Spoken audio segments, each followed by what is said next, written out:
O entendimento das vias metabólicas é o grande segredo para se conseguir fazer uma boa prescrição de exercício. Então torna-se muito importante que vocês conheçam as vias metabólicas. É o segredo para a boa prescrição. Falando em vias energéticas, são vias que são utilizadas para gerar ATP, que é a nossa moeda corrente para a contração muscular. Nós temos 3 vias para gerar ATP, com 4 substratos energéticos. A primeira via são 2 vias anaeróbicas, uma alática e outra lática. A via anaeróbica lática é porque não forma ácido lático, está na ausência do oxigênio, e o substrato energético utilizado é a creatina fosfato. Aí eu tenho a segunda via anaeróbica, também com ausência do oxigênio, aonde eu vou utilizar como substrato energético a glicólise, também na ausência do oxigênio, para formar ácido lático. E uma via aeróbia, que é uma via oxidativa, onde eu tenho 3 substratos energéticos.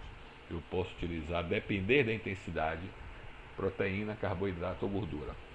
Então, substratos energéticos utilizados são creatina fosfato, que é uma produção de energia de imediata e de alta intensidade. Eu tenho a glicólise, que é a produção de energia a partir da glicose ou glicogênio, intensidade submáxima com a produção de lactato. Eu tenho a lipólise, que é uma produção de energia a partir da gordura, utilizado como substrato energético de gordura, podendo chamar também de via lipolítica, e a proteólise, que é a produção de energia a partir da proteína. Então, se eu estou falando em emagrecimento, onde no conceito do emagrecimento é reduzir gordura e manter aumentar a massa magra, eu tenho que pensar no componente da gordura e no componente da massa magra.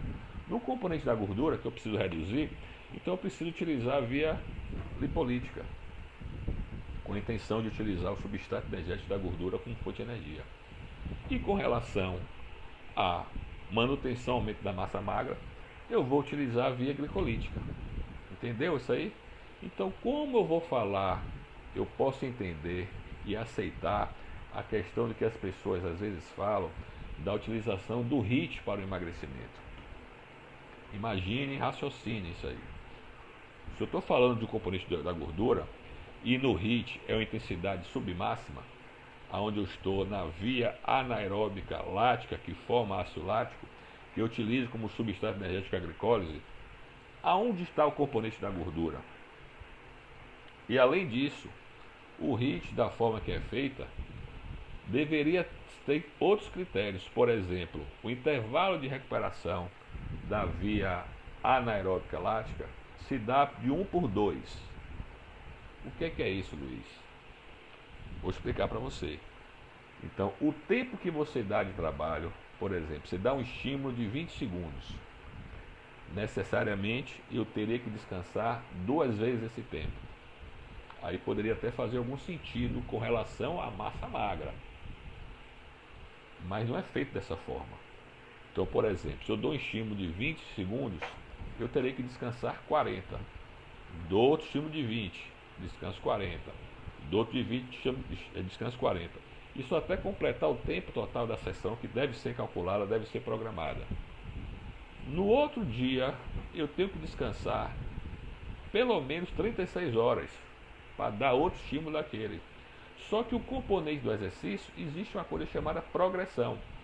Ou seja, se eu der o mesmo estímulo de novo, eu não vou quebrar a homeostase, que é o estado de equilíbrio. Então, partindo do princípio científico do treinamento esportivo, a gente tem a individualidade biológica, a gente tem o princípio da adaptação, a gente tem o princípio da sobrecarga.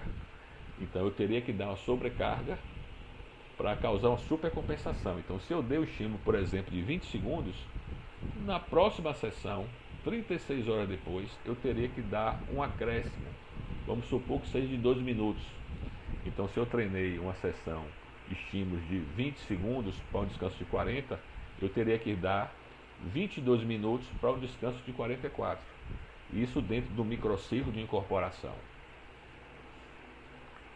E nos dias que estivesse de intervalo, eu teria que também que condicionar, eu teria que treinar meu corpo na via lipolítica, que seria o condicionamento dele na via lipolítica. Então eu estaria trabalhando com o componente magro e com o componente gordo. Só que na grande maioria das vezes não é dessa forma que ocorre.